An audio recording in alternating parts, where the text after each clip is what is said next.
providing critical radar and sensor coverage. So incoming missiles or any other threat from the air, they're the first line of alarm to let us know that there might be incoming. There's a multi-billion-dollar upgrade to the Arctic radar networks, the surveillance, the technology, multi-billion, and threat detection capabilities. It's been invested just recently. And, of course, Canada is a NATO nation. Okay, the trade. Billions of dollars in goods and services cross the U.S.-Canadian border. Much of what is going on now may violate the Canada-U.S.-Mexico trade agreement. Well, they call it actually the U.S.-Mexico-Canada trade agreement now. USMCA. They've got to have initials for everything today just to confuse us. The area that I'm most familiar with as a longtime reporter in Detroit. I've been gone a while, but I'm still cognizant of what's happening, is the supply chain, especially with regard to the automotive industry, where, as we have discussed here before, it's just a bridge. It's the Ambassador Bridge and now the Gordie Howe Bridge. It's also a tunnel, but these trucks don't go in the tunnel, they take the bridges. Back and forth, back and forth. It's like going from Detroit to Sterling Heights, a suburb of Detroit, and back. Detroit and Windsor and back. A part could be manufactured in one company, in one country, and then assembled in the other.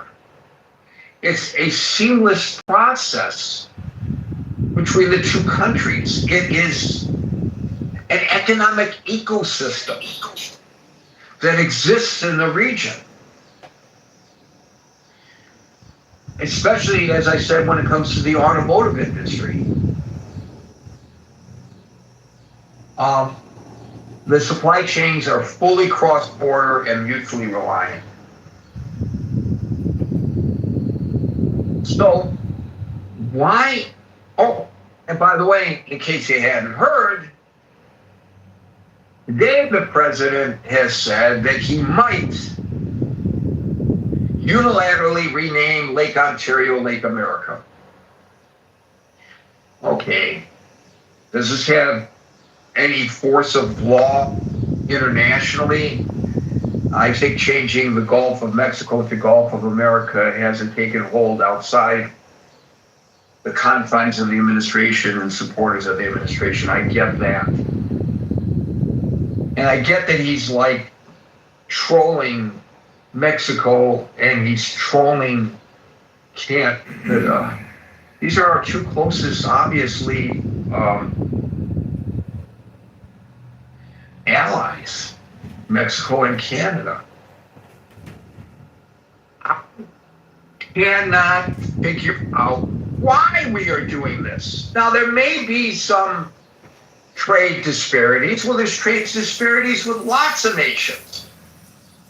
Look, when you look at the trade disparity with China, I touched on this very briefly yesterday. Yeah, more US dollars flow into China.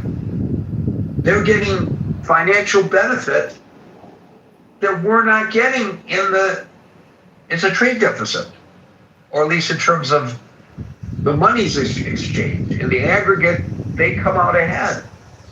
But wait a minute. It's not as if it's not a quid pro quo. We get goods that we order from Amazon at a fraction of the price of what it would have cost to purchase if they were manufactured in the United States. Now, I know we want to improve manufacturing in the United States, but I'm just suggesting that you're getting what you're paying for. That's why so many US dollars are going into China, because the American consumer wants inexpensive goods. And the inexpensive goods are coming from China. So it's not like there isn't a benefit. You're paying something, but you're getting something in return. Is it absolutely equal?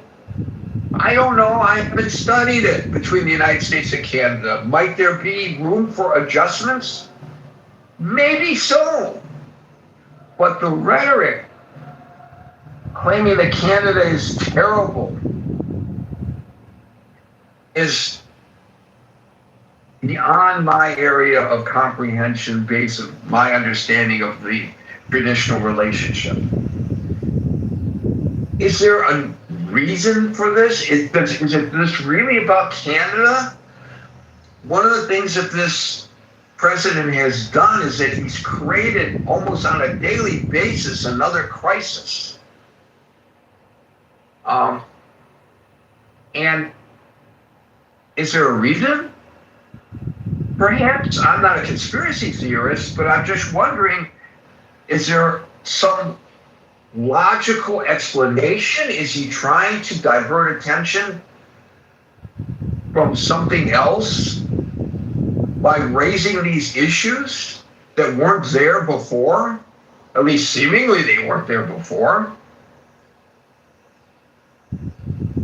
Or, I mean, some people say that he's losing it or lost it. Maybe that's the answer. I don't know. But if you look at this from a logical standpoint, well, there is no logic to this. Well, let me rephrase that. Gary sees no logic in it. There may very well be logic in it that I don't see, and that's why I asked today, why is Trump picking a fight with Canada? I'm going to start calling people in the order in which I see them on the stage. We could use a few more people on stage in queue, by the way, and I will start with Alan if he's available, followed by Scott. Yes, sir. Fortunately, these days, part of the problem is Trump or whatever Right, the and system. for those who are uninitiated, Alan runs a small business, and if he's busy, he's dealing with customers, retail. Well, If he's not busy, he has time to talk to us. So either way, it's a good thing. If he has time to talk to us, he gets to contribute. If he doesn't, he's making money. So unfortunately today, he's not making money, but fortunately today he has opportunity to speak on the mic. no, it's not. It's not that I didn't make any money. I made earlier. I had a couple of good sales, but that was it. That's the rest of the day. But guess what, Gary? After 26 years, you're not gonna say anything in 6 days. In 6 days, I'm off the hook. Finally, somebody. It was crazy enough about this place. So all it is, it's a legal issue. Wow. Wow. And then I'm gonna bug you from the corner of my living room, just like 90% of people on the chat room. Anyway, but you touched the exact same thing. It was crossing my mind for a long time. This kind of stuff is the distraction. When you come to look at it, I mean, Mexican, they don't have no beef with us. Canada don't have. They are just a neighbor, and I guess the good neighborly things is out of the market and nobody cares no more. So, and I think it's mostly the distraction. He throw this thing out to convert the attention from one end to another end and then bring it back when you pay attention to this, and then they throw something else. I guess it's a common game in politics. Other than that, I don't see any reason.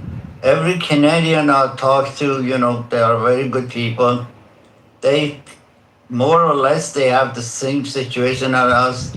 They got some stuff them not agree with them government, some stuff they are. But the kind of customer out there, they are outrageous with the price of tobacco in in Canada. So when they come in here for the business, whatever, they stuck up and they go in there and they hoping they don't get, the uh, tax on the when they enter to Canada. But all the people I talk to, they just normal people. I mean, good, lovely people, and I was involved with a couple of them for a long time, 6, 7 years, 8 years, 10 years, Michelle and Lee, and unfortunately they are in heaven. A couple of days ago was Michelle's birthday when it popped in the Facebook. It breaks my heart every year, and I don't know why he's coming out of this stuff. I have no idea. Just like in everything else, I was shot for 2, 3 months after he called ceasefire between when the Iran regime was falling apart because they all got caught with the pants down. The So question though, Yeah, we go one at a Donald time here, Trump- buddy. What's your turn? We'll get to you though. Don't worry. you Go know, ahead, Alan. why not pick up a fight with Canada? Why? Yeah, we go one at a time here. that's what we're asking that Go ahead. question. If you have the answer, hold on till your turn comes. In this room, operate a little bit different.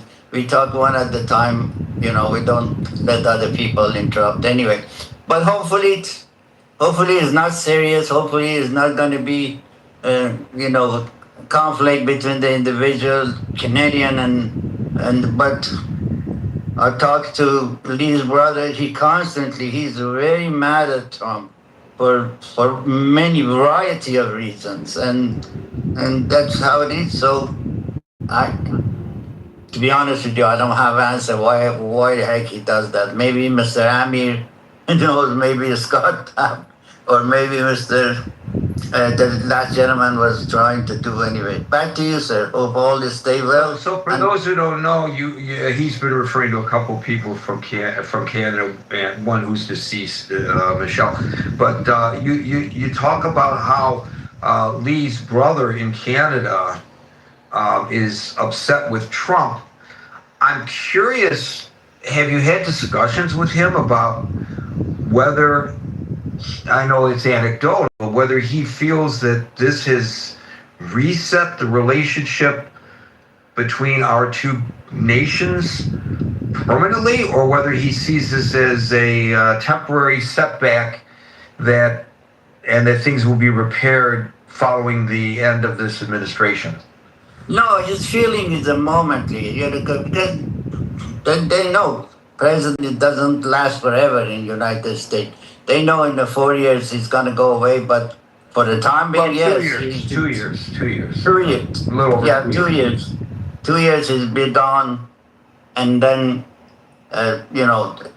next person comes in, it changed the whole dynamic of the whole situation. But at the moment, yes, he thinks Trump is damaging the relation between Canada and the United States, and also he's not agree what he does with the international relationship with the allies and so forth and so on. Just a normal thing I hear in this platform from just American or Canadian or people from Europe. Back to you, sir.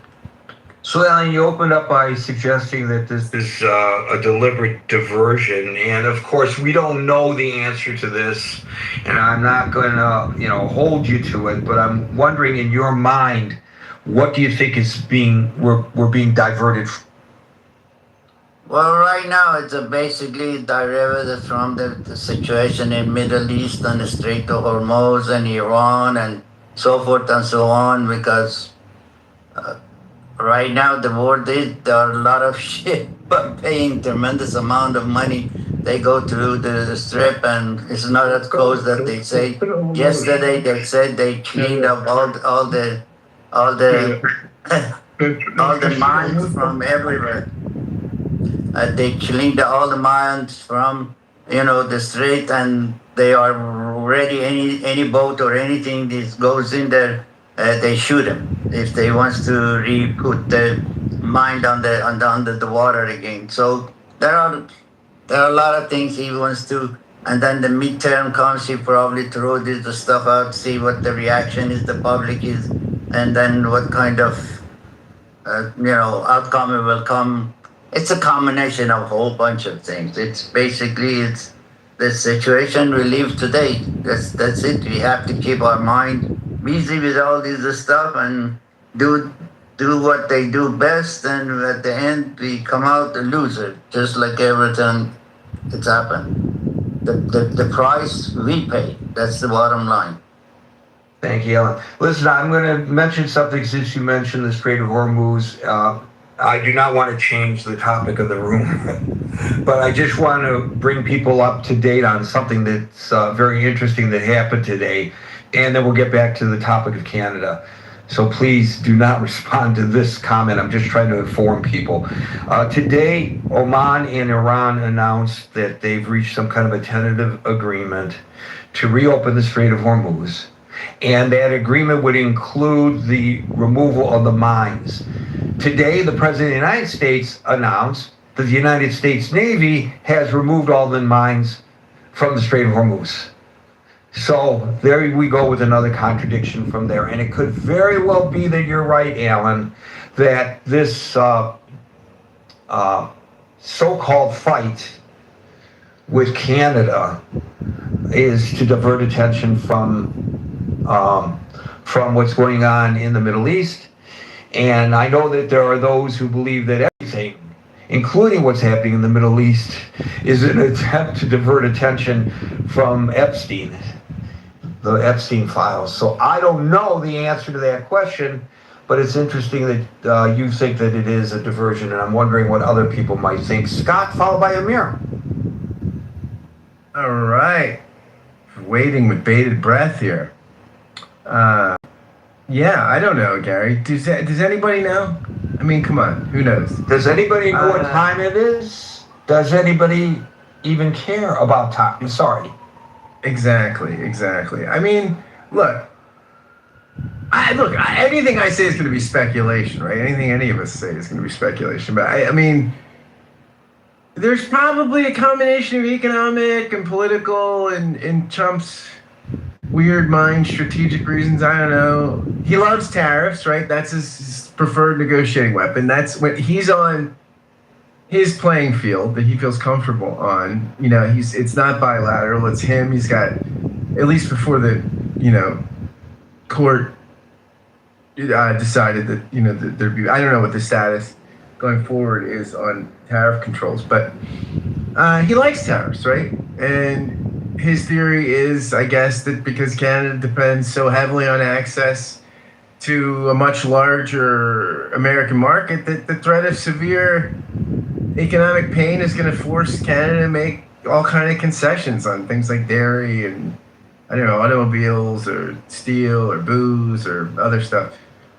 I think when Trump sees imbalance, he pounces, right? He thinks that we have a stronger hand. There's probably a domestic political component to it, maybe. I don't know. Trump can present himself as being the guy that defends the American worker and manufacturer against this. Again, it's funny because he's sort of the tough guy and yet victimizer, a victimized person in chief, right? Like, we're always the victim of these unfair foreign trade practices, right? So the American workers and manufacturers and the American people are being taken advantage of, and even though Canada's an ally, they're taking advantage, and he treats things transactionally. And I think also Trump likes to pick fights, right? So picking a fight creates a political narrative that he feels comfortable. I don't know, the American industry versus foreign countries taking advantage of us, even though the actual economics of the whole thing and the relationships are much more complicated than that.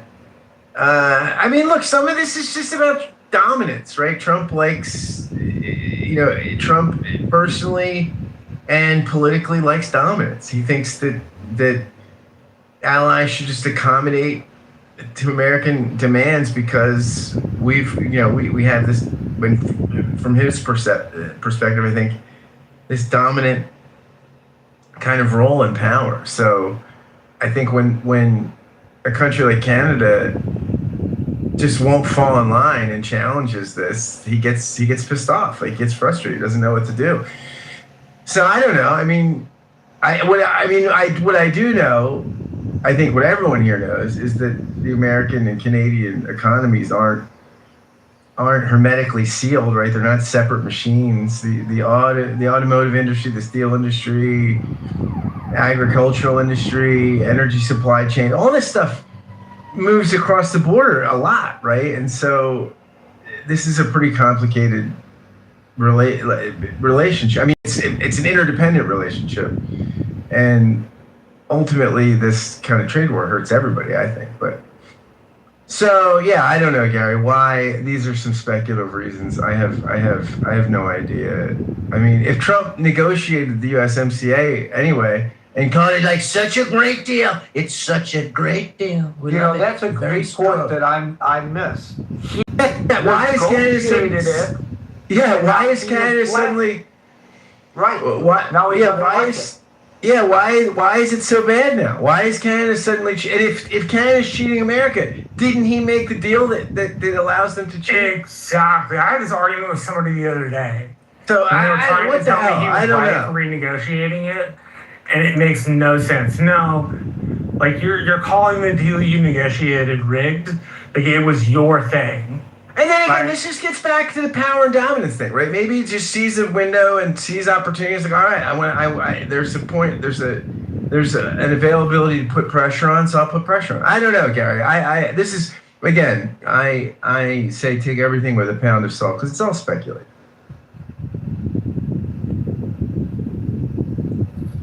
Or it's like you say, a diversion. I don't know. Or it could be like he just likes a fight. To have a fight. Who knows? I mean, it's so difficult to determine what the hell is going on here. Yeah, go ahead, Marshall. Marshall followed by Amir. Oh, I didn't realize my mic was open. I'm walking around a neighborhood trying to find the right house. I don't understand why he's picking a fight with Canada. We had a perfectly good thing under NAFTA. And okay, fine, you want to renegotiate it, get the USMCA, but then you trash the thing you created in the first place because what, you want more punitive responses to America? Right? Some of this to me goes back to Trump being an imperial president. He wants our allies to treat us like vassal states of old wood. At least that's the impression I get. I get the impression he would much prefer a client state to vassal state relationship versus what we actually have, which is two allies working together for combined harmony. Right? And I have no idea why he views it the way he views it. As my little brother has said to me more than once, the person who came up with these sanctions, with these tariffs, was economically illiterate. Donald Trump at his heart is not a Republican. He's a 1980s New York-style progressive business Democrat and thinks protectionism is the way to go, and so is far more willing to flirt with protection and imperialism than I think past presidents have been. Even though Bush waged 2 wars, Bush was not an imperial president. But Donald Trump certainly is an imperial president. And I think he views our relationships with people in a client-vassal relationship. I have no idea why, but that's the impression I get. I'd like to hear some people, and I don't know whether this is something you feel comfortable talking about, addressing the issue that I raised about NORAD. It would seem to, and the comparison that I made to how he appears to be sucking up to a guy who has announced that he's our enemy and has announced that he aspires to fire missiles at the United States, and whether he would or he wouldn't is not the point. That's the relationship we have with North Korea, and we have a defense pact relationship where we rely on one another with Canada, and he's making nice with North Korea. And I'm not saying detente is a bad thing, but he's antagonistic toward Canada. I'm sorry, it's not logical, Captain Kirk, And Nobody ever blamed Trump for being logical. that's true. That's true. And as people say, we knew what we were buying.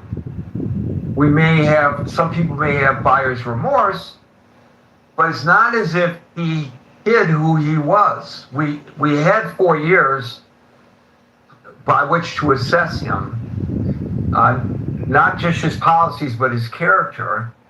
And then we came back after he was defeated, and we then elected him again.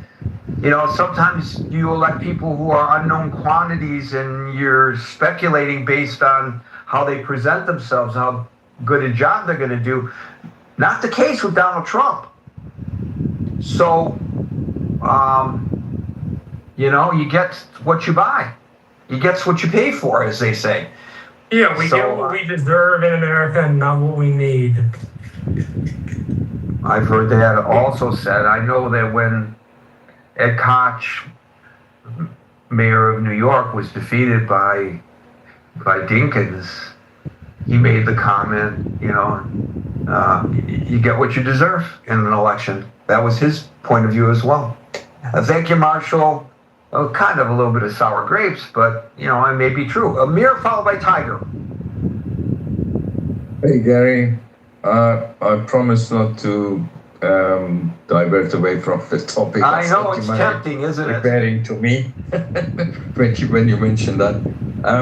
I'm not a conspiracy theorist, but I sort of follow what you said. I think you made a point to Epstein files. I definitely think this whole thing, since January 26th that Epstein files were released, I think it was January 26th, and then after that, in February 26th, we had the first attack on Iran.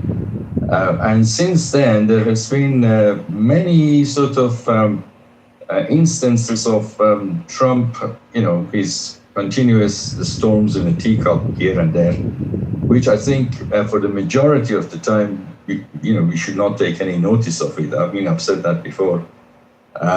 It just allows him to divert attention from Epstein files and also perhaps from even the personal gains that he had, which was reported by Wall Street Journal in I don't remember when it was, but it was to do with his was it WLF cryptocurrency, which apparently he made $6 billion or whatever. So that kind of conflict of interest and related parties stuff, obviously, if you can move away from that by creating these little storms in a teacup, then you're doing quite well. And if you can ultimately blame the security aspect, if you can change the narrative, to give a security reason for the loss in midterm, that would be a phenomenal thing to do, that's brilliant. It sort of completely whitewashes everything else, and the Epstein files and the conflict of interest and all the rest of it. And it also is a good news for the Republican Party, I think, to some extent, because it kind of changes the narrative to the war in Iran, rather than we chose someone who's a questionable character. So yes, if they can sell this narrative on the midterm, I think that would be quite a coup. They're obviously going to lose anyway, but it's quite important to be able to change that narrative. That's all I really wanted to say. You prompted me, and you said that easy diverting attention. I definitely think it is, and there's been many, many occasions of it. Obviously there is a serious aspect to the war in Iran, and that's the nuclear stuff. That is one exception to everything else that I think is just that we shouldn't take any notice of. It's just diverting attention. Anyway, that's my view. I hope that we entered into this war because we are really concerned about that, and it's not a diversion because that would be criminal in my mind. Thank you, Amir. The 5th follows the 10th of January. That's the only relation between the two. But yeah, anyway. With regard to Epstein, as I've said often on this stage, and it's probably not the best way of expressing it, but I think it's a descriptive way of expressing it without quite crossing the line. I want to know the names of the men who dropped their pants. That's all I want to know. I want to know who they are. I don't care which political party, if they are politicians. We know all that nonsense happened. Nobody is questioning that these women were violated, many of them underage at the time. I don't think anybody's questioning that. What we are questioning is who are the men who participated in that. Obviously, they weren't all engaged in uninvited sexual relations with Epstein and Ghislaine Maxwell. There were guys over there on that island who participated in this debauchery, and there still hasn't been an accounting for that. There may never be a criminal accounting, I get that. But shouldn't there be an accounting in the public sphere? Who was there and what did they do? And you can't say that they don't know because they have the video evidence. So I don't want to look at the videos, but I want to know who's in them. And I'm not saying that all this is a diversion from Epstein, but I'm saying it's after my mind that it might be. Thank you, Amir. We'll go to Tiger, followed by Alma. All right, thank you, Gary. I want to say three things about Trump, and it's really not that complicated. The first thing is that we should never analyze Trump. From all of his policies in the past, Trump has demonstrated that he's the kind of guy that just throws everything at a problem and see what sticks, and then walk back the pieces that doesn't stick. He's done that in the tariff war, he's done that in the Doge cuts, and he's again doing it in Iran, he's doing it now to Canada. So that's the first part. The second problem with Trump, not problem, just characteristics that I think we need to understand about Trump, is that he has a fundamentally different view of what alliance means to America than many of his predecessors.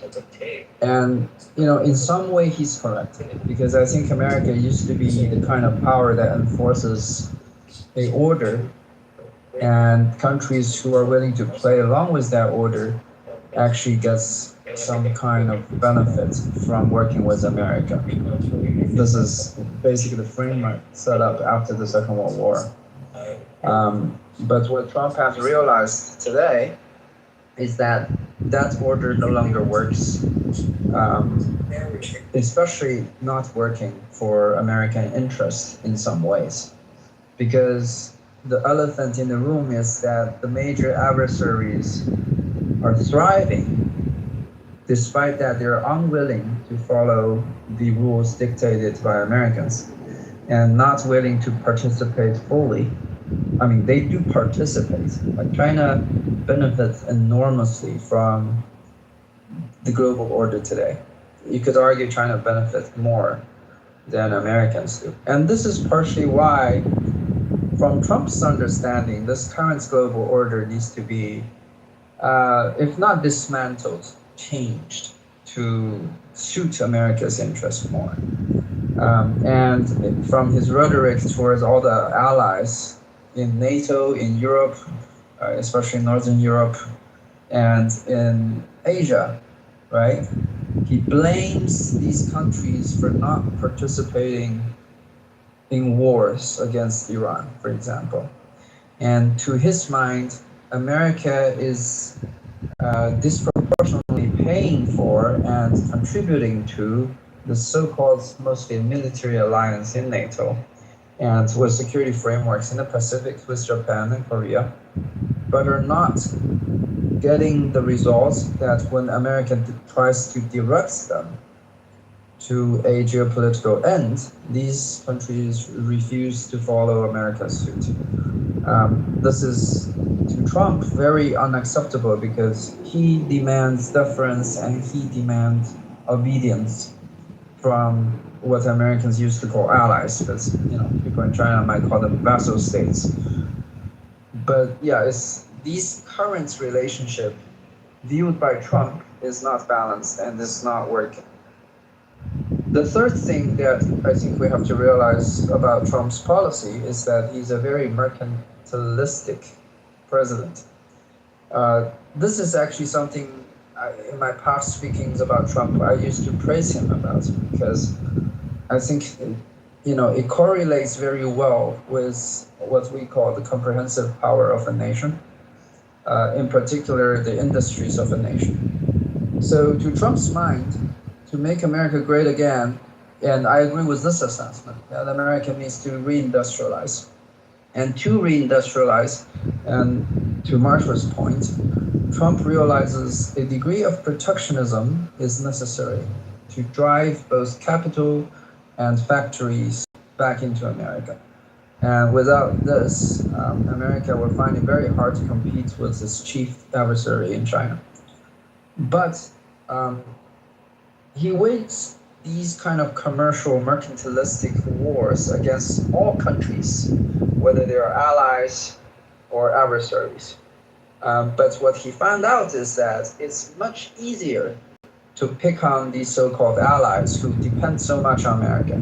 You look at the trade numbers, Canada, I believe, is 70% dependent on exports to America. Not to mention, like similar to Japan, the entire security framework that Canada has needs to be supported by America. So, and he tried the same thing with China, and Russia to some extent, and found that these countries are much harder to bully into shape. Because first of all, China is a very different beast from all the other countries in that regard. But even countries like Russia, who has already been under American sanction and no longer have the kind of trade dependencies with the America-centered West in general, are very difficult to gain leverage over them. Rather, when America is trying to absorb all industrial productivity back into America, it's much easier to exact the kind of offerings and sacrifices from these NATO and Asian allies than to press on a very hard to deal with and combative adversary in China or Russia, and to some extent Iran as well. So I'm afraid this pattern will continue, and especially that we expect Trump is going to be a lame duck president. Probably this pattern will accelerate because the executive power is going to be the major power that he will rely on after the midterm. Thank you. I would agree 100% with your assessment. To your 70% figure, which is correct, about 70 or maybe 72%, depending on whose figures you're looking at, of Canadian exports are to the United States. But let's not lose sight of the fact that much of what the United States buys from Canada are essential raw materials, energy, specialized components that we do not produce here in the United States, or if we do, not in sufficient quantities.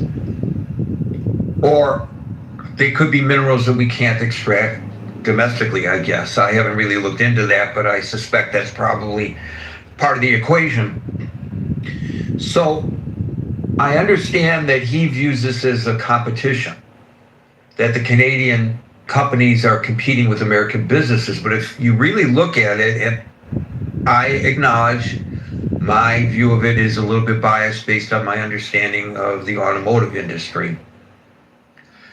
But the Canadian goods are actually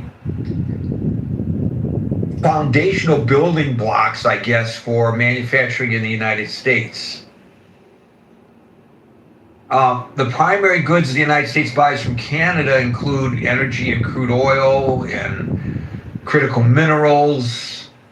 As somebody else previously mentioned, softwood lumber and forestry products, and as I mentioned many times, cross-border auto parts. It's how the ecosystem is right now. Now, if you want to change that, as you suggest, Tiger, you create manufacturing here in the United States. Of course, the problem that we have, and this isn't an issue with Canada because Canada has the Canadian Auto Workers and we have the United Auto Workers, and there's a degree of parity in salaries. It's more with regard to China and other countries, Bangladesh, Vietnam, etc. It's gonna be hard to actually compete, even if you manufacture in the United States, because, well, yeah, we want a balance of trade that favors the United States, but we also believe fundamentally in people having the opportunity to earn a fair working wage. And a fair working wage in the United States is much higher than a fair working wage in Vietnam or Bangladesh or China, I guess. So, you know, there are a lot of factors here. But, you know, getting back to my understanding of the auto industry, Tiger, there was a time when people were proud to have American-built cars. And then we had the Japanese invasion of cars.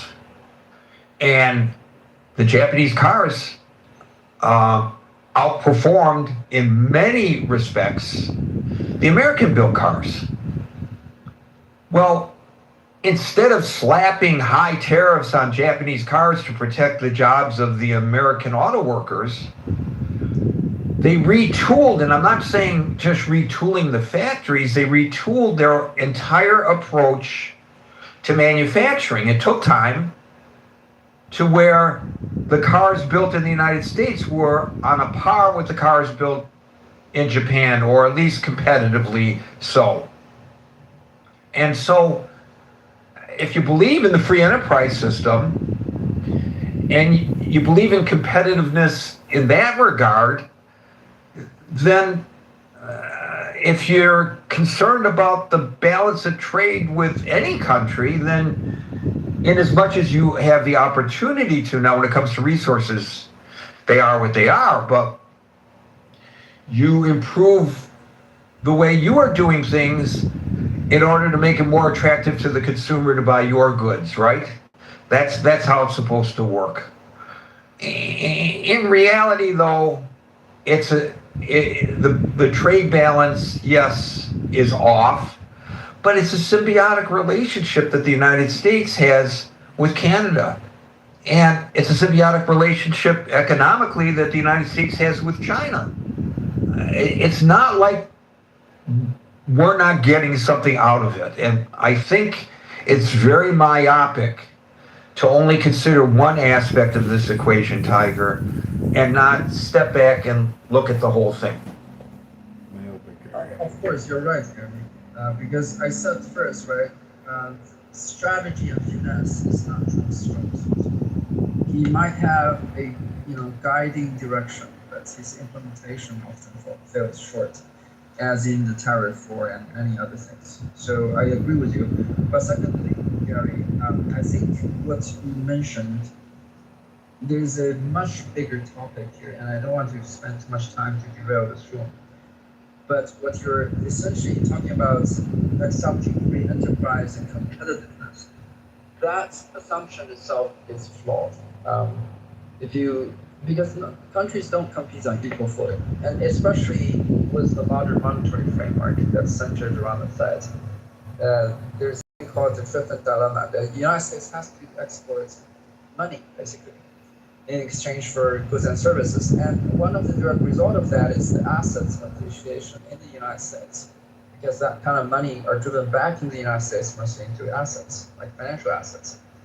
the elevation of the financial assets itself is also a suppressive factor on your factory production, because this is why wages in Asia and in Canada, for that matter, are much lower than what you call a livable wage in the United States. But that's a grander, much bigger topic. Maybe some other day we can read it. Well, more so disparity in wages with China and other Asian nations than with Canada, because I think the dollar and the loonie are pretty close to being on a par. I don't know where they stand today. I haven't looked. But there's not much of a fluctuation between the two. So the economies are similar. Let's just put it this way. The standard of living is similar. I'd be happy to look at the exact figures in terms of the average wages in the United States versus Canada. I might just do that before we're done here. But still, there's an interdependency is my argument. And it may not be an exact quid pro quo, but it's not as if the United States doesn't gain from these relationships. And I understand the frustration, but you know, this all started when the multinational corporations, who we view as American corporations, but they're not. You know, they're not beholden to the United States. They're beholden to their stockholders. That's a pretty good point. Made strategic decisions. That's a pretty good point. They made strategic decisions to offshore a portion of their operations in order to bring costs down. Because we have people here who worked on Wall Street, and they can explain it a lot better than I can, because I don't have an understanding particularly about it. But I do know that basically these companies have to show projected profits, and a steady growth, being profitable is not necessarily enough to satisfy the stockholders. And so they offshore. Even something as relatively minor as the call centers for companies. You know, they offshore them from the United States to India, and then they realized that it would be cheaper to offshore it from India to the Philippines.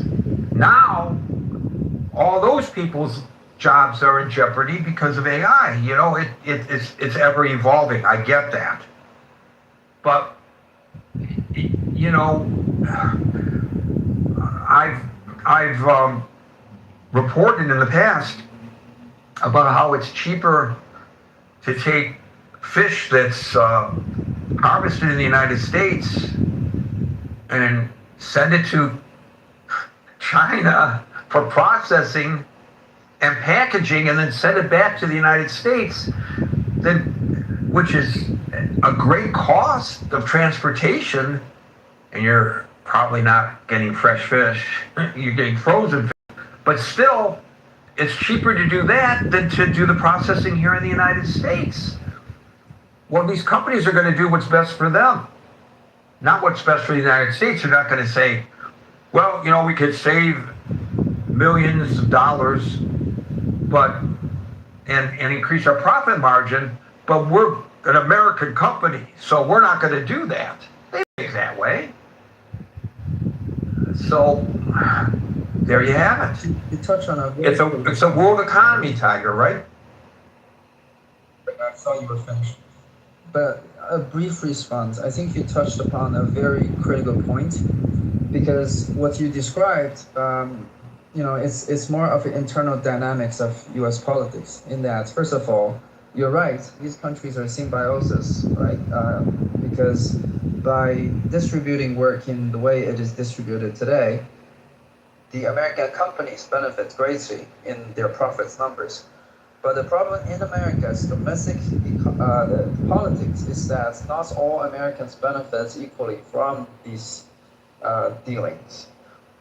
most of that profits are being ripped away by the capitalists in this country, whereas most workers are not getting their fair share of the benefit. They do get something in their lower, prices when it comes to purchasing the end products, but they're losing the sources of income that used to support them in this country. So this imbalance is actually the populist force that drove Trump into office. The second point that's related to this, but not exactly the same, is that even among the capitalists, there are divergent interests. If your company is a assets light type of company, which means you don't do too much manufacturing, or your core competitiveness doesn't come from the manufacturing itself, companies like Apple, right? Their competitiveness is the design and the software. Then for them, it's much easier to ship the jobs that actually has to do with industrial output to China and India to some extent, Vietnam. But if you are the traditional type of enterprises that are asset heavy and are labor heavy, then first of all, your interest is different than the other type of capitalists, like the big tech. And secondly, you are affected disproportionately by these tariffs and other measures. So the divergence in the capitalism itself is also, in some theories, Trump is said to be representing more of the interest of the more traditional asset-heavy type of capitalists, because first of all, he's connected in real estate, and second of all, I think it fits his agenda because he also relies on the populism in the United States to get elected. But I don't want to take too much time, so I'll give the mic back to you. Yeah, I think that if the president were a great communicator, he might find this an easier road to travel. He's intense. Because if he were to explain to the American people in terminology that, look, we need to do this because we need to create and protect American jobs, and he laid out a plan, you might not agree with his strategy, but at least you would know where he's going, and we wouldn't be having a conversation based on the question, why is Trump picking a fight with Canada? We would be saying, is the fight with Canada strategically a way of getting to that goal? Well, I wouldn't word it that way because there's not enough room in the title to do it. But basically that's what we would be discussing. But he hasn't communicated what you just suggested to anybody. And so we have to be Trump readers, read his mind, try to understand what he's saying. We have to be dog whisperers and horse whisperers, Trump whisperers. People come sometimes to the microphone and explain to us what Trump really means when he says things, because he doesn't really say what he means in a manner which people can comprehend. It's sort of like going to an evangelical revival and somebody stands up and starts talking in tongues, and then somebody else stands up and interprets what that person is saying. We need people to interpret what the president is saying, and he might have good reasons for taking this kind of action against Canada, but instead of explaining to the American people his reasoning, he says that they're horrible people, the Canadians, horrible people. And I might just change the name of Lake Ontario to Lake America. I mean, what the hell is that? Thank you, Tiger. We'll go to Alma. I think I need new glasses. I'm having trouble reading the names sometimes. Alma followed by Mons.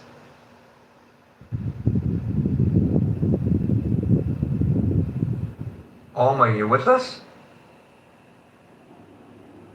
Monset followed by David. Hey, thanks, Gary. A lot of good points from Tiger today. I appreciate his scientific analysis. He's spot on. A lot of times he's spot on things.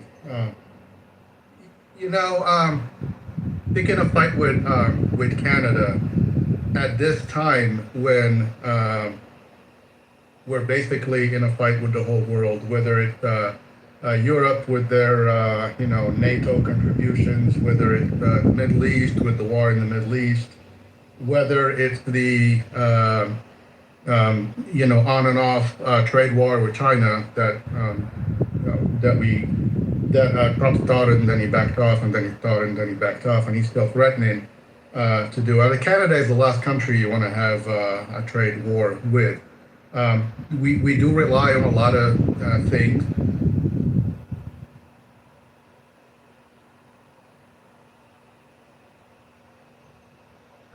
Your microphone's open. We don't hear you, Mansef.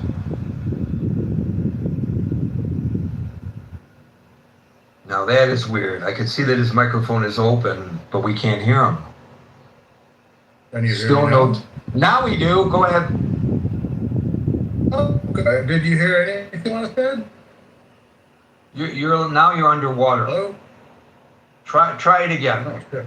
You said the last thing you said is the last country we want to pick a fight with is Canada. Yeah, that's the last because like I said, a trade war with Canada would hurt U.S.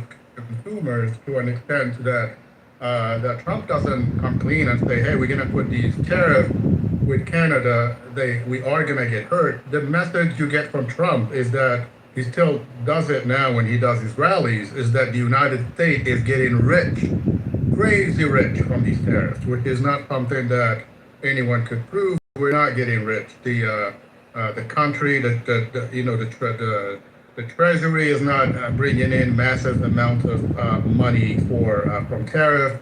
The courts have decided that actually the United States has to reimburse a lot of companies for tariff expenses.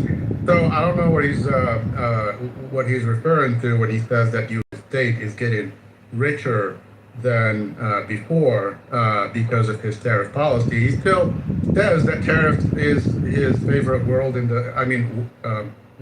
the dictionary. He just said it like 3 days ago in a rally somewhere.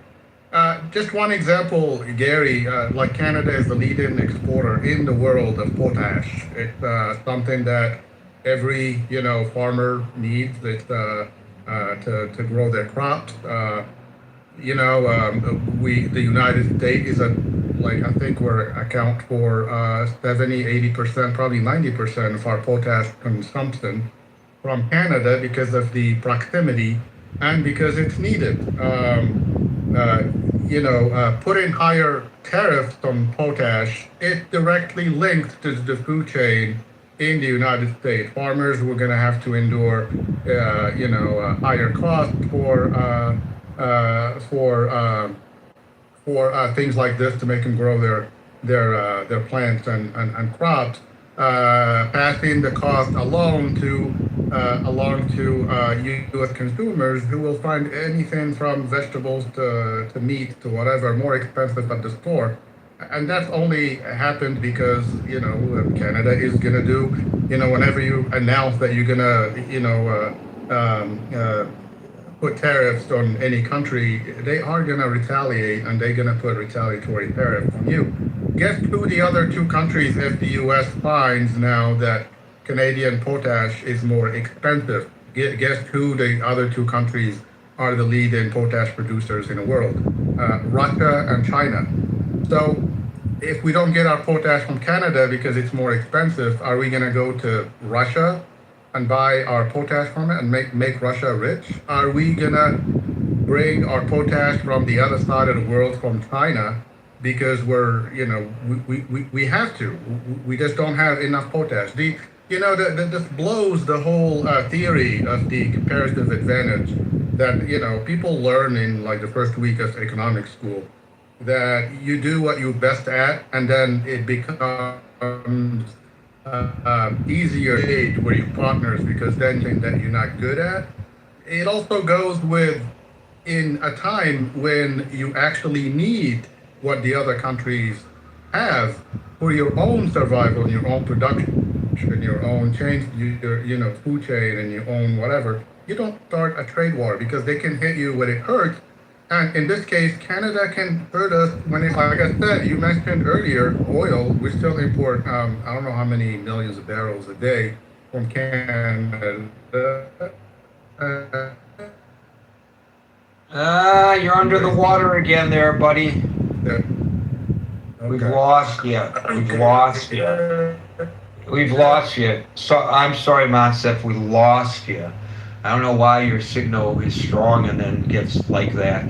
For those who don't know, potash is referring to minerals containing potassium. It's fertilizer to which he refers when he says potash.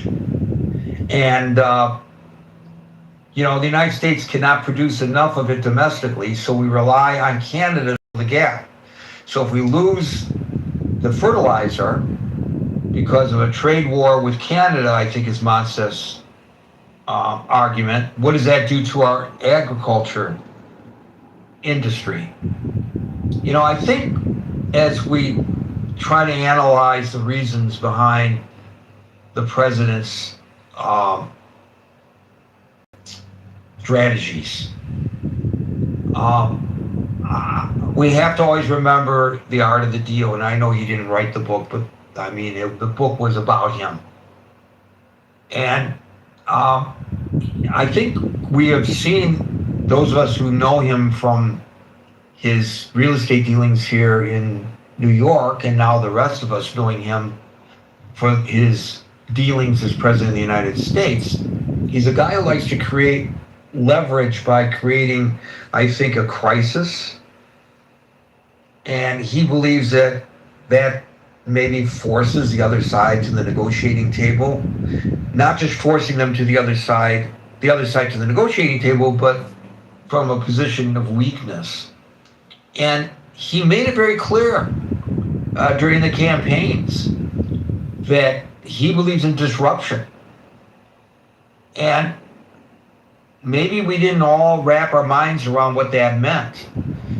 Maybe when he was talking about that, when he's talking about draining the swamp, for example, we know that there is redundancy in services in Washington, and there are places where there could be cuts, and that led to the Doge experiment, which I don't know whether the report card on that is very encouraging or not. But when it comes to diplomacy, the diplomacy that people like Marshall and I feel comfortable with, and probably a lot of you, is, you know, it's not something that occurs overnight. There's a slow evolution to reach a consensus. And this president intentionally uses unpredictability, I guess, maybe, and conflict for sure, to disrupt the status quo. I think he probably believes it gives the United States the upper hand. And maybe one can understand that with regard to relationships with adversaries, although there could be arguments against that. But why allies?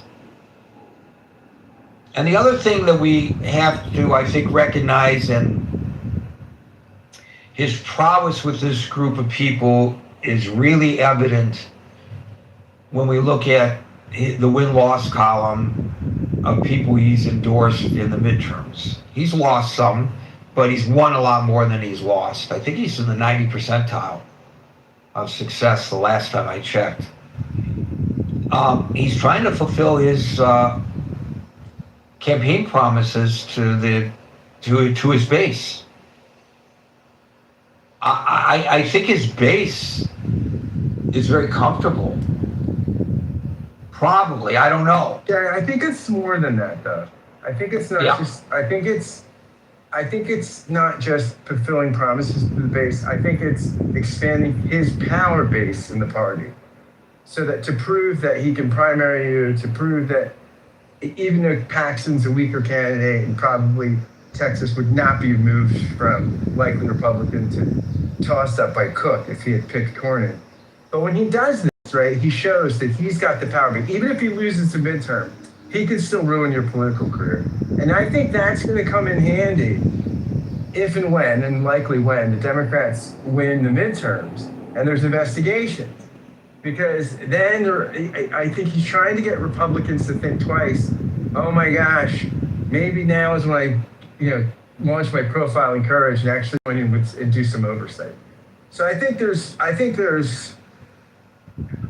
some motivated reasoning beyond just the promise to the base. I think that there's some self-protection going on, and that's why I think he's kind of being not moving to the center, not doing some things you would think he would do if he cared about a different midterm result.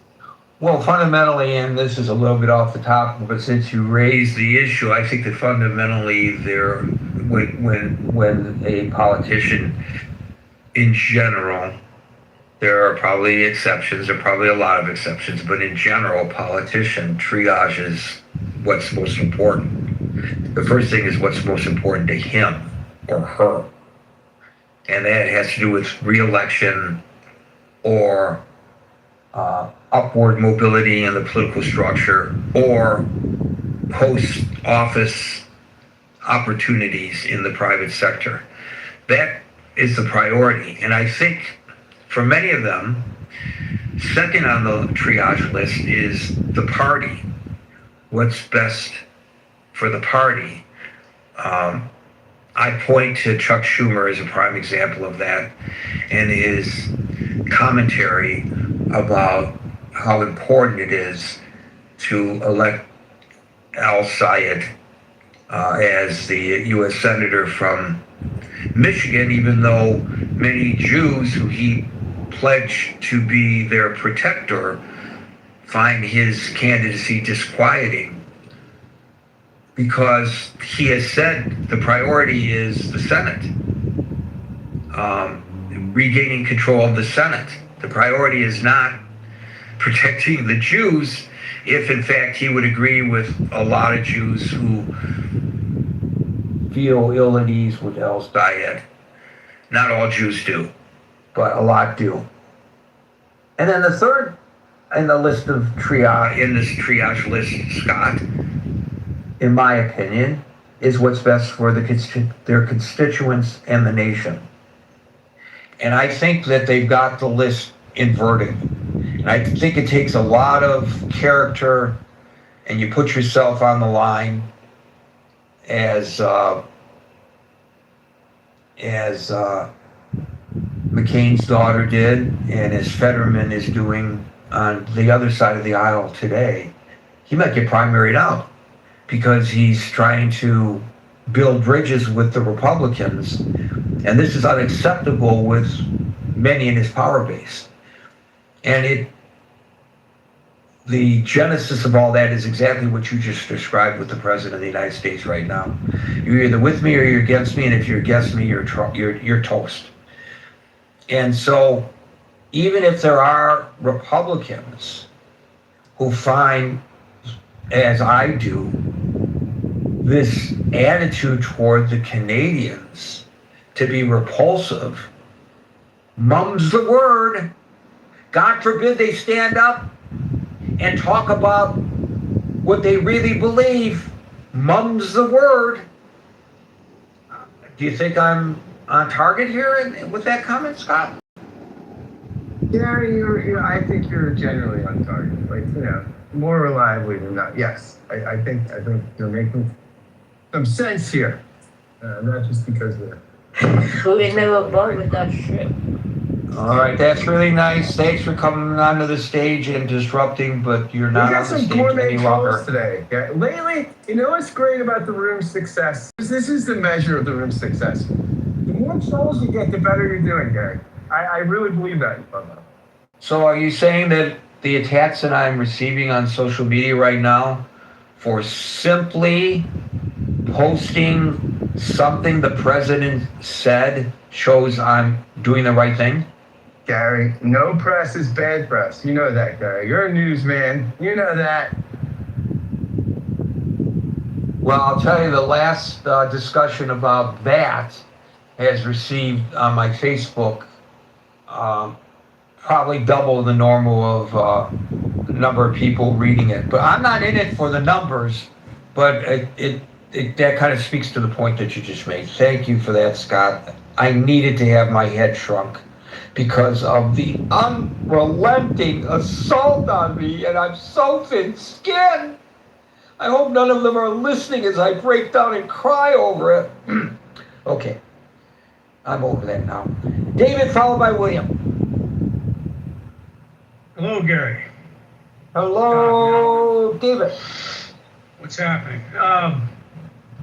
Yeah, look, this is probably the worst trade deal in American history. It's already being lampooned all over the press.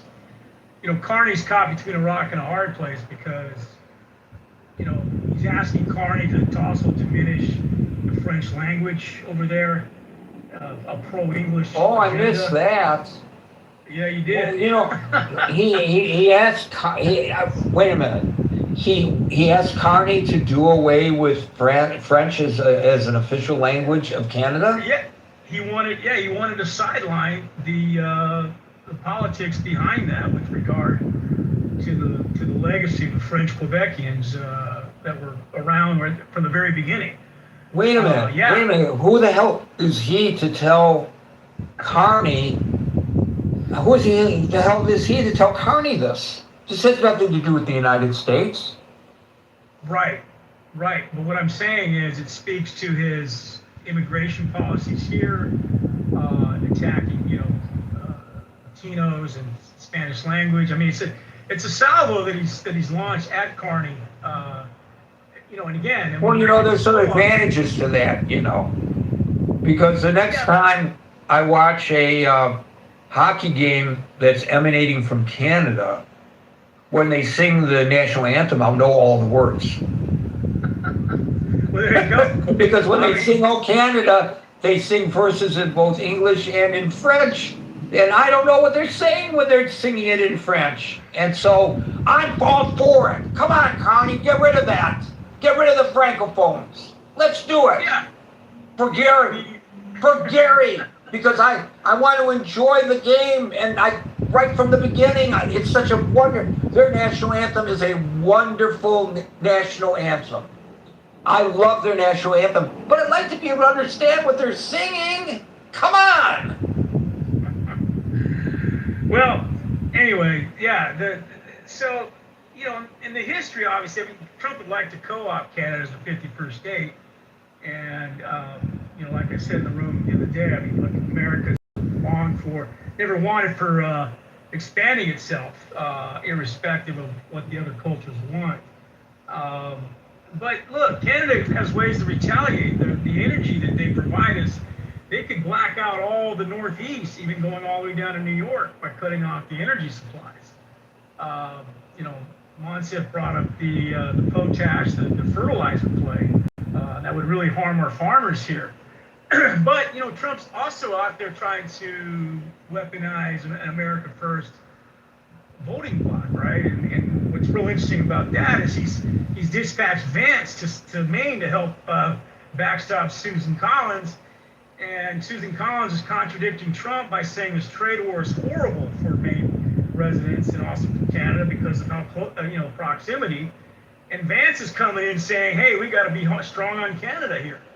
So I think there's going to be a lot of blowback, voting blowback with regard to this agenda.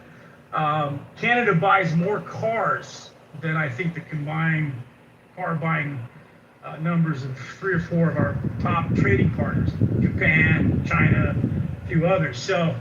And not just that, they're also voting with their real estate pocketbooks. They're not buying and they're not rent. They're not coming to our properties here. They're putting their homes on the market in places like Florida. Right. The winter, what do they call them? The snowbirds from Canada. The snowbirds. Yeah. I've read a lot about snowbirds who are not snowbirding any longer. Yeah, and these are relationships. These are friendships that. I've made. I've been to Florida many times in the winter. And, these are some of the nicest people, pro-American. They got their foot in both countries. This is just bizarre. And and nonsensical from every standpoint of America's legacy as a free nation, as a nation that's made tremendous allyship with Canada.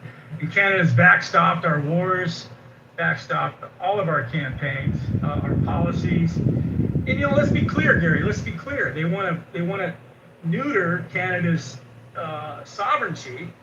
They don't want Canada providing trade deals with China, taking away tariffs for their electric cars.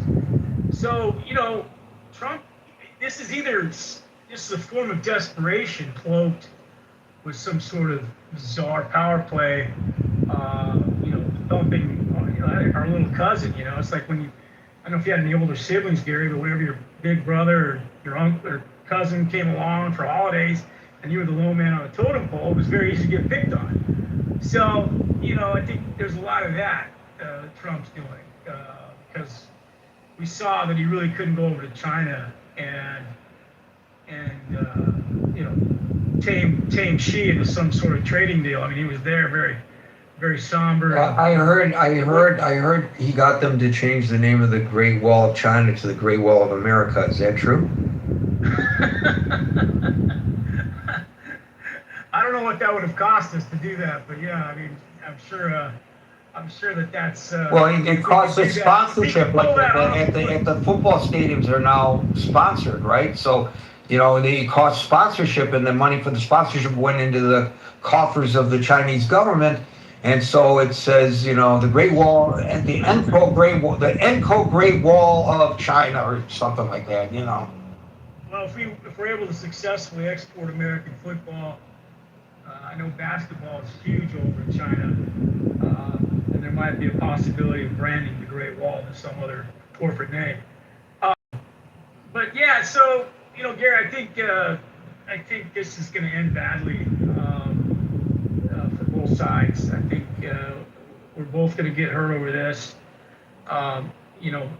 Talking about the French position again, I believe that France is making a play to sell nuclear subs to Canada, at the expense of our capabilities of doing that. So, there's a lot of other trade that is also weighing in the balance, and they have options. So we're not their last resort. The only thing I will say is on the defense front, Canada's up there against Alaska.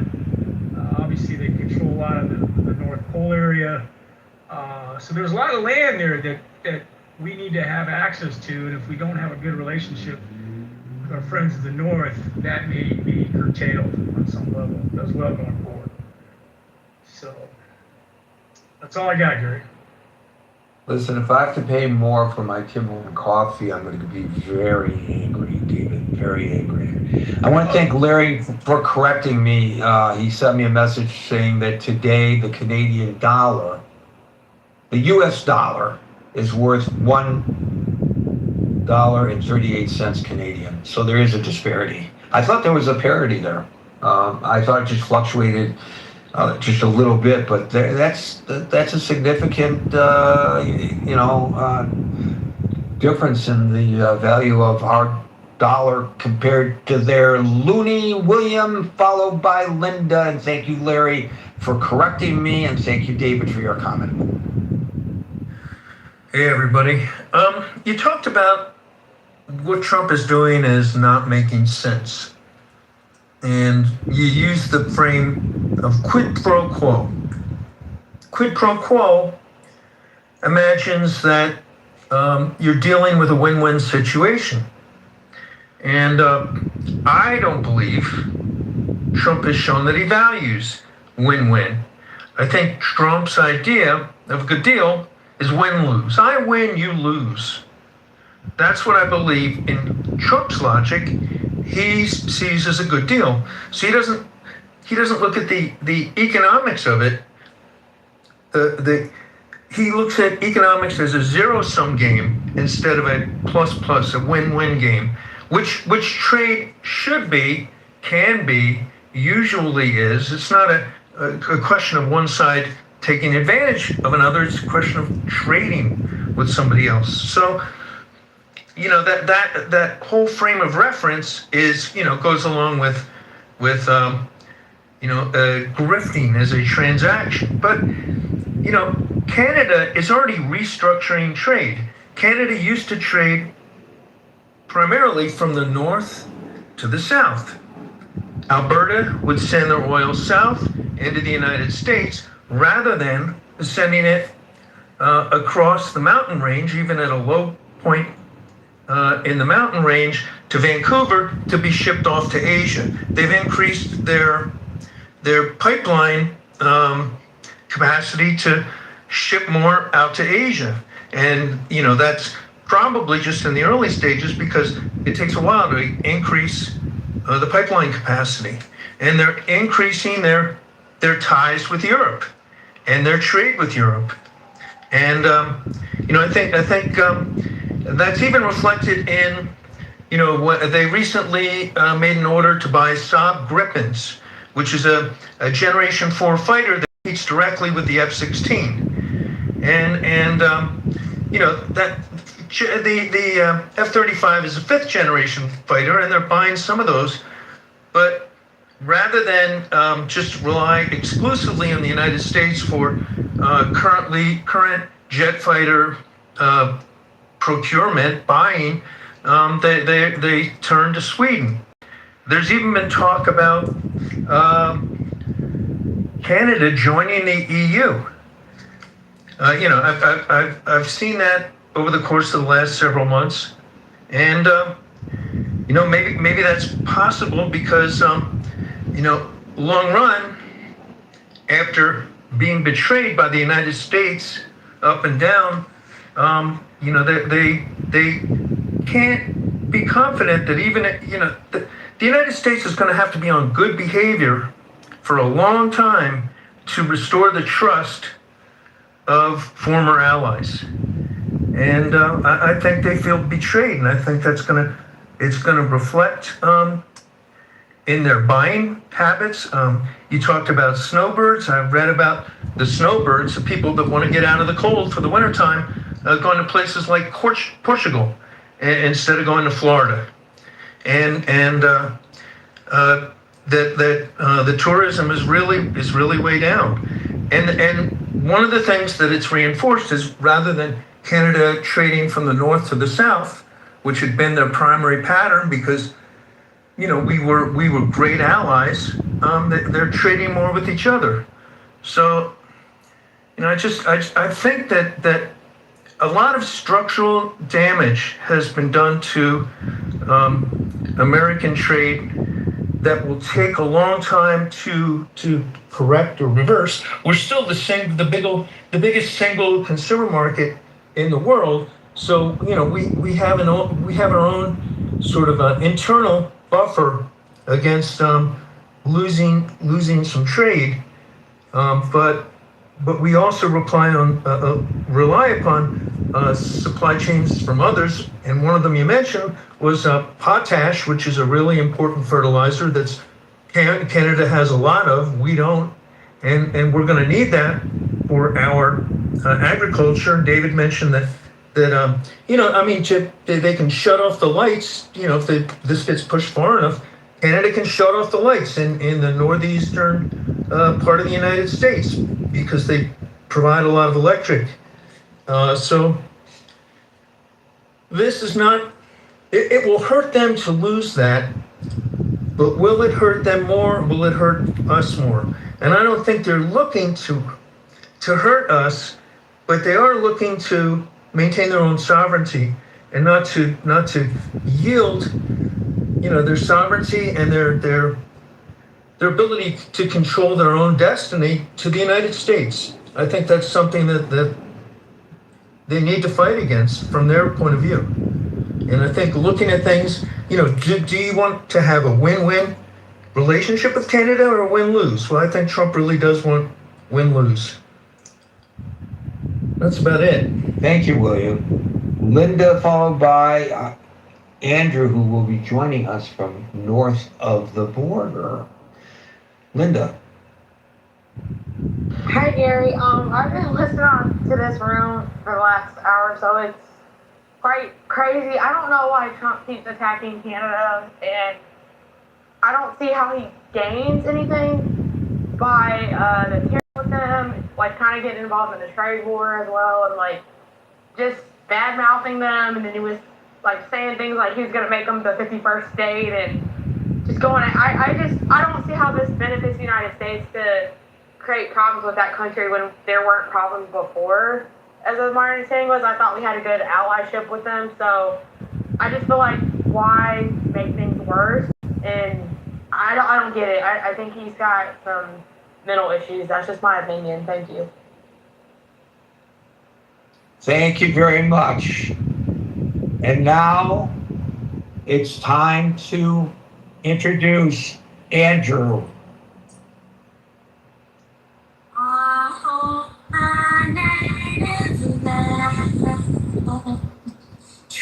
Is that not a great national anthem? But soon, Andrew, you may be singing the Star Spangled Banner. Just be prepared. Yeah, that's not likely to happen. Thank you, Kerry. I appreciate it. Did you hear the defiance in his voice? That's really strong rhetoric that you're already hearing from a Canadian, ladies and gentlemen. Canadians are not bombastic. Did you hear that? Andrew's hackles are up. They are up. So just get ready. Get ready. You better fasten your seatbelt because we're heading into some turbulence. Go ahead, Andrew. Yeah, my hackles are up, but I think more so in the realm of disappointment, sadness, and much of what was spoken earlier by David and William. I didn't hear All Tiger's response to this, but it's absolutely true that this deal that was on the table, the last minute, the rug was pulled out from us. Although the White House says the rug was pulled out from us, Andrew. Yeah, because that's, that's going to be, we knew, that's how it's going to come out. But when you attack a country's cultural state, if you will, I hesitate to use that word, unlike J.D. Vance yesterday, who mentioned it as if it were an accident. When you attack a country's cultural institutions, when you attack a country's ability to trade with whomever they want in the world, then you are effectively asking them to give up their sovereignty and become an annexation of the United States. And this is the goal. You don't call somebody the 51st state for going on however long, 18 months or more, without really believing that that's the end goal, is to annex this country, this lovely country. And we have much of what you want in terms of resources, and in many cases, product. Now, what was the reason provided? Well, the first reason was the amount of fentanyl that we were shipping in there in enormous loads, roughly 2% of the entire fentanyl reaching the United States was crossing that wide open border. The next reason, it's hard to remember these things, just like the reasons for invading Iran. It changes as time goes on from one thing to the next to justify these tariffs. And the final reason being what? The air. That's it. Yeah, the air. The smoke that was coming in from Canada. And my heart goes out to the people of Reno, as you well know, that they were, and what's the other place there? Spokane. Much destruction, much misery with these wildfires. But that was the reason, that's the latest reason that these 50% tariffs were put on. But ultimately the reason is the destruction of our ability to manufacture, especially in the auto industry, steel and aluminum. And I was speaking to a friend last night who works for Ford Canada, actually, and they're tooling up for production. They were retooling over the last 24 months or so to produce trucks, and those were omitted, no longer under the reduction from 25% to 15%. That was what was on the table. So the tariffs would still be there. So those were carved out, which was unacceptable. Again, the French thing was unacceptable, and the inability to trade with other entities, that's absolutely unacceptable. And I think Mr. Carney had said it correct in terms of the world is watching this. And we know that this signature that would be affixed is in pencil so that it can be erased at any time. And we have good reason to believe so, because we've seen it elsewhere. We've seen it in our own relationship under the current USMCA, or as we like to call it, CUSMA. We're already in a trading agreement, which you're violating by imposing these tariffs that go against not only the spirit, but the actual letter of the agreement. So we are standing here with our country in a war with the United States economically, but we are showing to the world that we are a reliable trading partner. We stand by our word, and we're open for business. And in fact, in a couple of weeks, investors holding over $1 trillion are coming to Toronto for an investment conference, because we're wide open for investment, and we will welcome anybody who wants to do business with Canada going forward. And we've been put into the position with this free trade arrangement that much of our trade goes south, as was mentioned. But we are now pivoting. And that pivot is not temporary. That is a pivot away from the United States going forward, because we realize that the nature of the United States at this point in time, and perhaps into the future, is not a reliable trading partner. So we will have to seek other reliable trading partners. Is that China? No, not really. But we're not trading in that same degree with China as we would be with other like-minded entities, capital entities, capital markets. So really, it's going to be interesting to see. It's going to hurt both parties. There's nobody wins in a trade war. But again, as I said, I think this is, and I think somebody mentioned a win-win, and this is what we always look for in trading agreements, what we look for in all relationships with other countries is a win-win, and Donald Trump doesn't understand that ethos.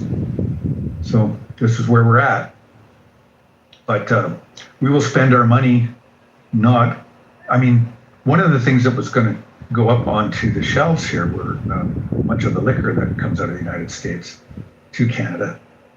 And I fear that even had that happened, many Canadians would still not buy it, just because of the nature of this administration. And so there are efforts now to compensate those businesses and individuals that are going to be negatively affected by these tariffs going forward for the duration of this administration, at least.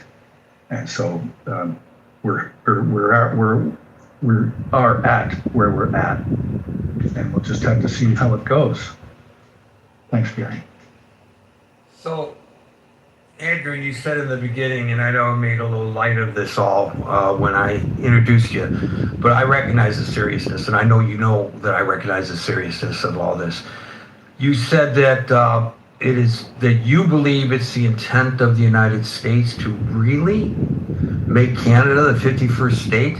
Do people really believe that this administration would actually attempt that, and that it's not just Donald Trump trolling you? Well, they just did attempt it. Those were the last minute changes to the agreement to limit our ability, or actually curtail our ability, to trade with other partners. That is an attack on somebody's sovereignty. We're a sovereign nation. We can do business with whom we feel like doing business with. When you attack a country's cultural institutions, like the French language, one of the things that we have here in Canada, as you mentioned during the singing of the national anthem, it's in both French and English. All our packaging is both in French and English. And so these are irritants. They're irritants. Oh, sorry. You have many irritants culturally, but we're not going to attack your culture.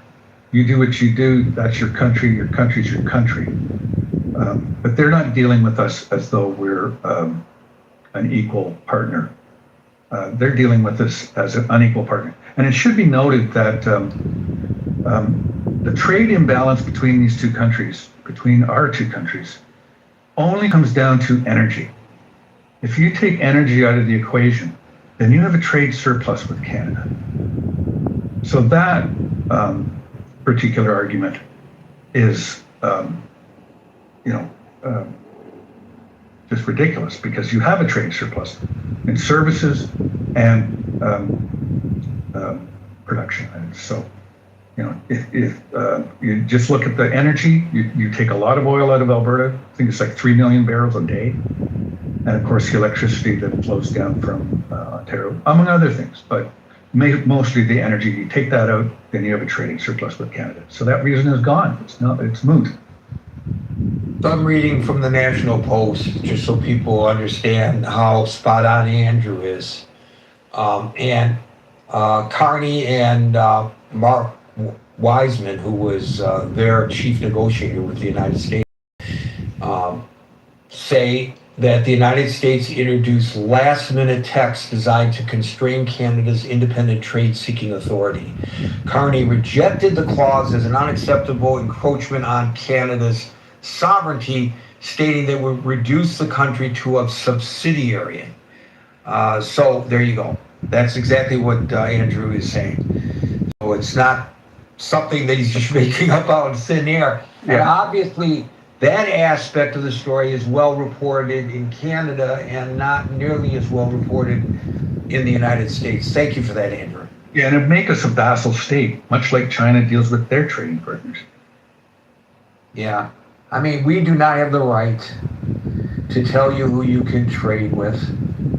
We do not have the right to tell you that you cannot be a bilingual nation. It's none of our business. And it's disgusting that we have tried, or that this administration has tried. Thank you, Andrew. Tam. Yes. So I have, there is a journalist, part of the Never Trumpers, that I very much like. His name is Jonah Goldberg from the Dispatch. He said something about Trump that I thought was very accurate. And he said that the way Trump views leaders of other countries with strong authoritarian leaders is that they are the equivalents of crime bosses, the heads of crime boss families, where they are, because they are the heads, they deserve respect, whereas his own allies and friends, they are beneath him and they don't show him enough respect.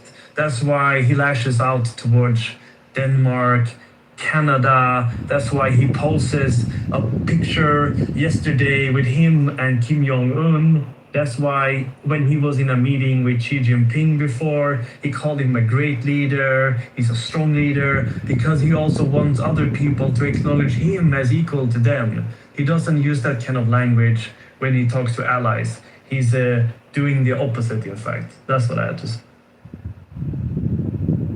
That's a very interesting observation, and that speaks maybe to the psychology of the President of the United States, his thought process. And I can't analyze that, but obviously others have, including the I am 110% in agreement with this, but I think I've made this point on the stage before. I am 110% in agreement with this.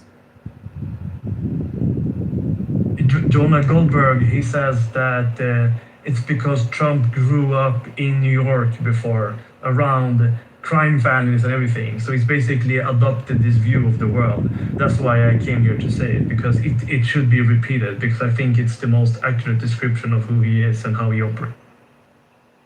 Yeah, Well, Goldberg's not alone in this. I've heard other folks make that same analysis. Like I said, I think I've said it here, probably hearing it other places. I think that is one of the best explanations of why he is so.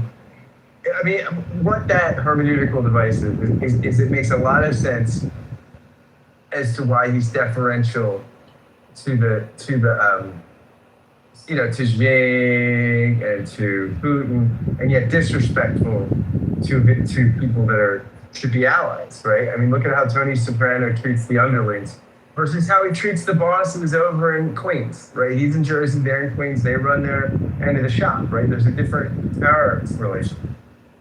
So, it's interesting that, and I'm going to expand, because it's near the end anyway, a little bit on what Tam had to say. And it pivots slightly from the topic, because it's not just about Canada, but I just want to point out that he's exactly right, that it's not, that Canada is just the current victim of all of this picking on allies. Look what's going on with the Koreas.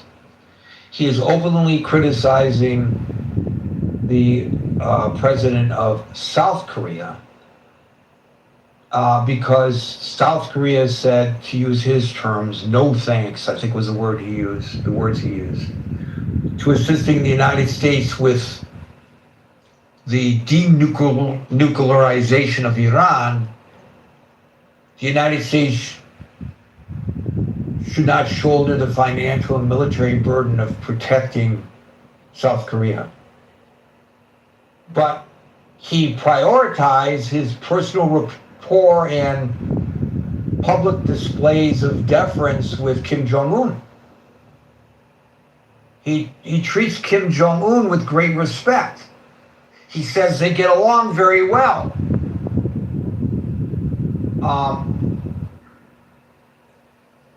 It's like the alliances with allies are transactional, and the alliances with adversaries, traditional adversaries, are influenced by flattery. Sorry to interrupt. Well, you're up. You're up next, Steve, so you don't have to interrupt. Okay, cool. No problem. Okay.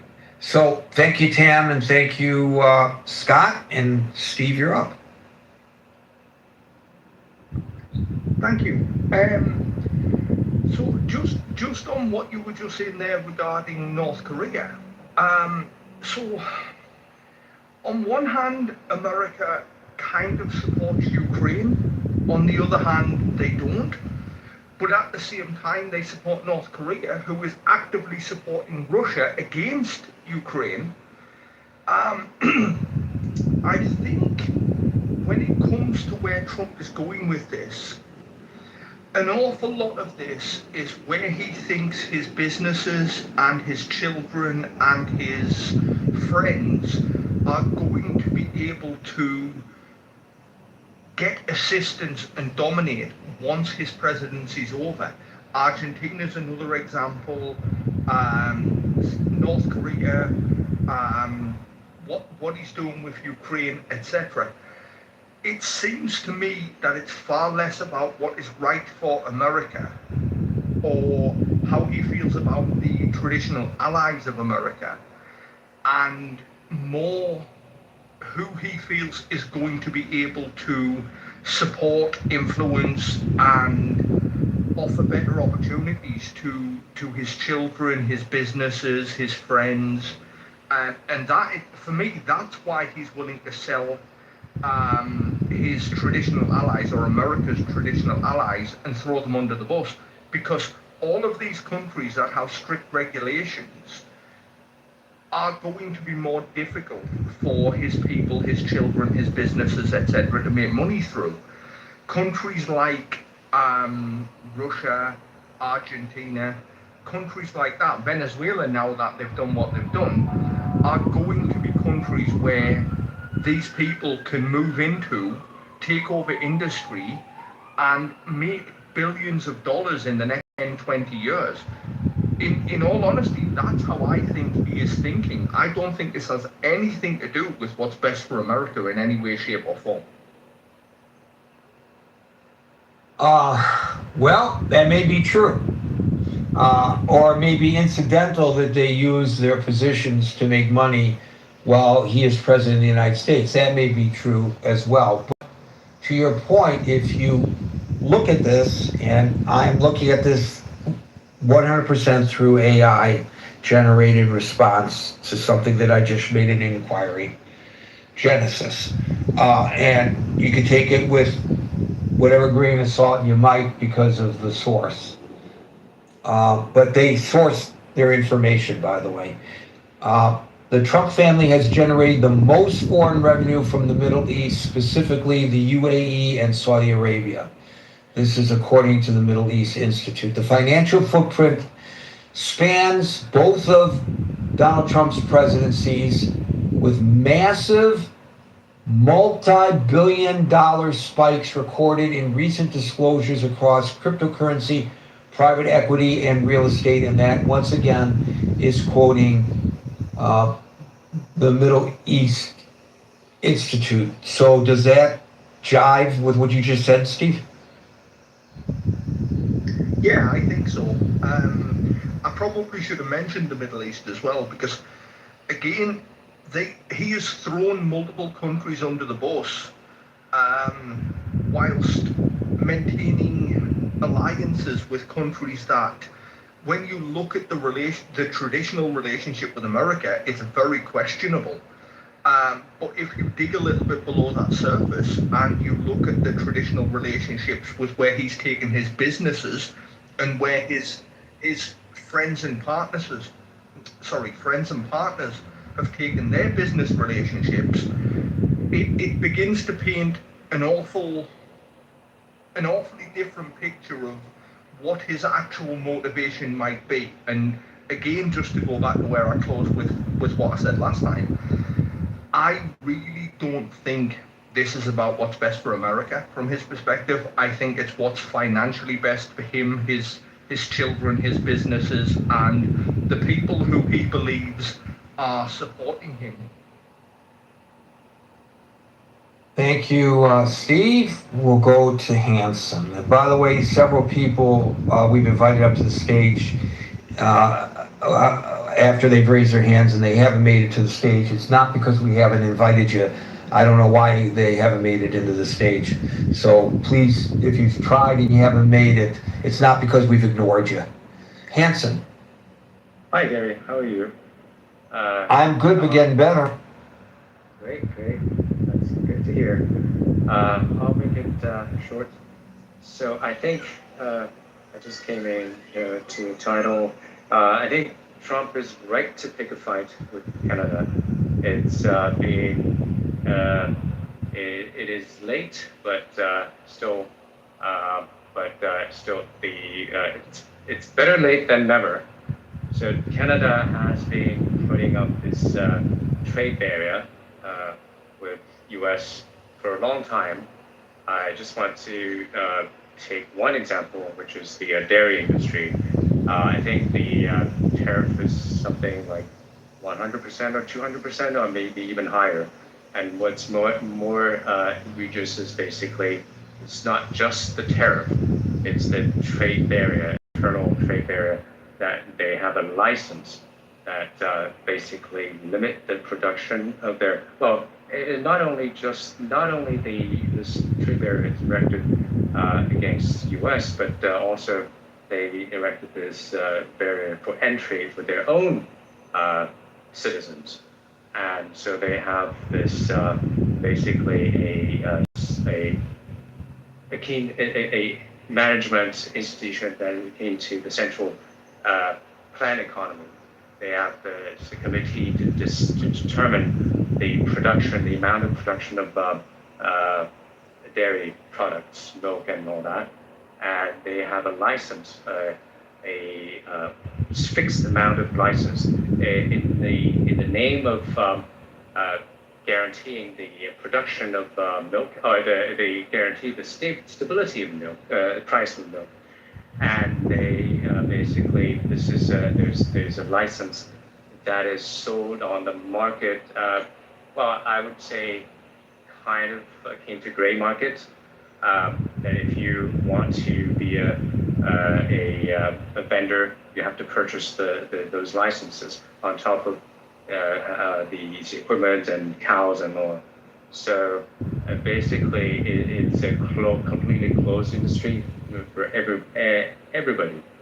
So I think this is great for to picking a fight to bring down the barrier is great for everybody. So what I don't understand about your argument, if you don't mind me interjecting and asking you. Sure. Okay. Okay, I agree that the tariff on dairy products is excessive in the aggregate, because it's not just dairy products at a certain percentage. It varies, but it's 200% on the aggregate. So that doesn't sound too good. 200%. Well, but let me ask the question. Let me finish by asking the question before you respond. So what I don't understand is, if you think that this is a trade barrier tossed up by Canada, and it's about time, better late than never, that the United States does something about it. These dairy tariff quotas were part of the United States-Mexico-Canadian agreement that replaced NAFTA. And that was negotiated by and signed by Donald Trump. So why are we blaming Canada for something that the United States government agreed to? And then now we're treating Canada in the manner that we are because we agreed to something that we shouldn't have in the first place. Well, there's a renewing clause in the tariff, NAFTA treaty.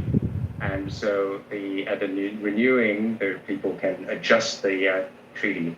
And there were actually modified the treaty specifically in this issue. And then I actually brought to what is it? I think not a judge, but the adjudication institution. Sorry. An arbitrator? Yeah, arbitrator. The arbitration in the agency. And so basically, the U.S. raised the issue, and then Canada modified the entry, modified the quota to U.S. But the thing is, they played the trick.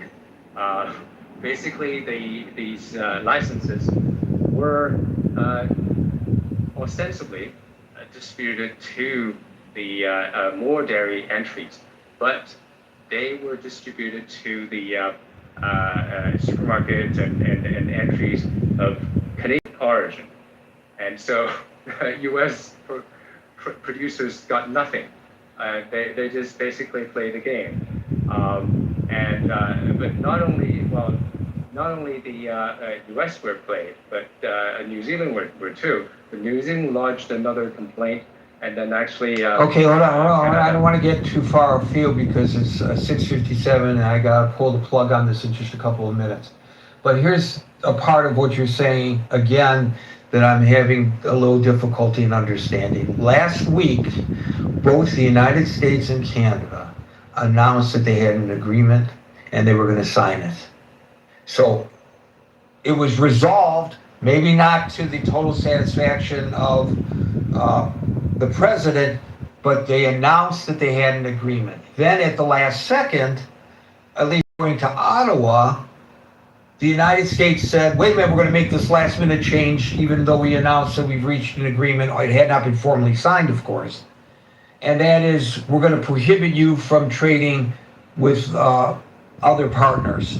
And so, I mean, why did they agree to something one day and 24 hours later pull the plug on it?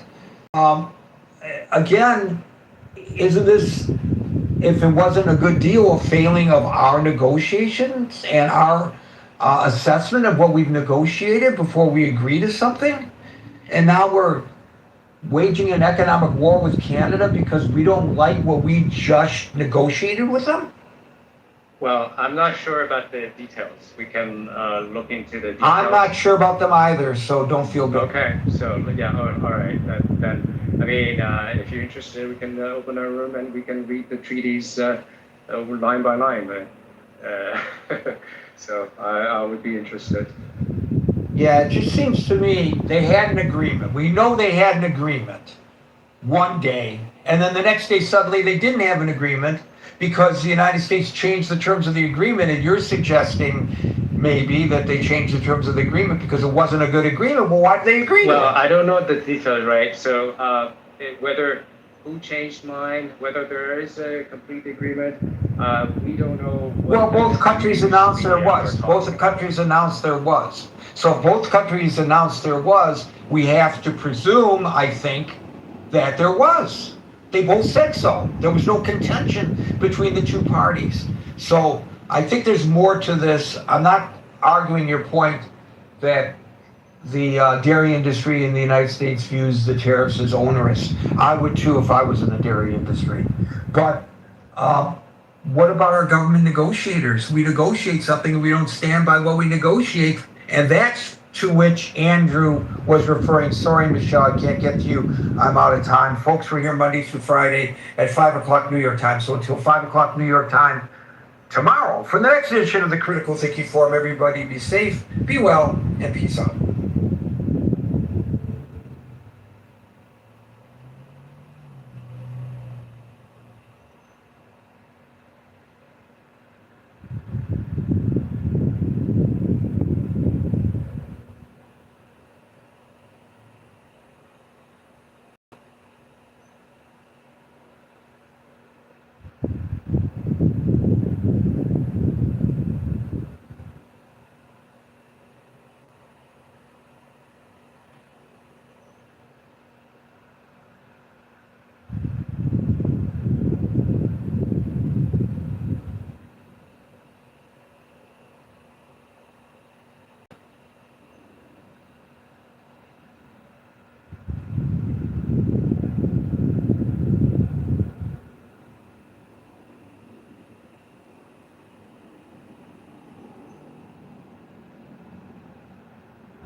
always do a thorough process of thoughts and investigative. We need everybody to praise the country. Everybody has to make up their own mind, but she just annoys me too much by her constant, incessant interrupting. Like she treats every room like as if they were her own. That's annoying. I don't know. You know, you probably use her, for example, to piss off some people like Caleb sometimes, but yeah, it's just annoying. You know, it's Hi everyone. hey, what's up, Rock? Hey, what's up? Yeah, no, I don't use her. Just the thing is, she has this opinion about anti-Zionists, which is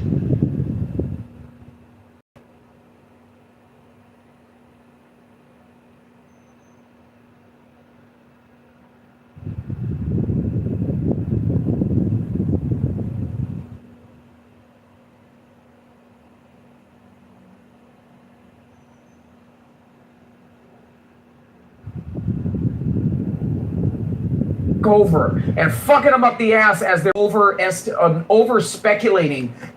I have no evidence of why. Okay, name, is it near to death? That you don't want to participate. Oh, you can't. Very much because my daughter's hurting. Okay? So it comes from another place. So you may not have an issue with it or other cultures using it, but I do. What works for you may not work for me. It's disrespectful and it's out of line.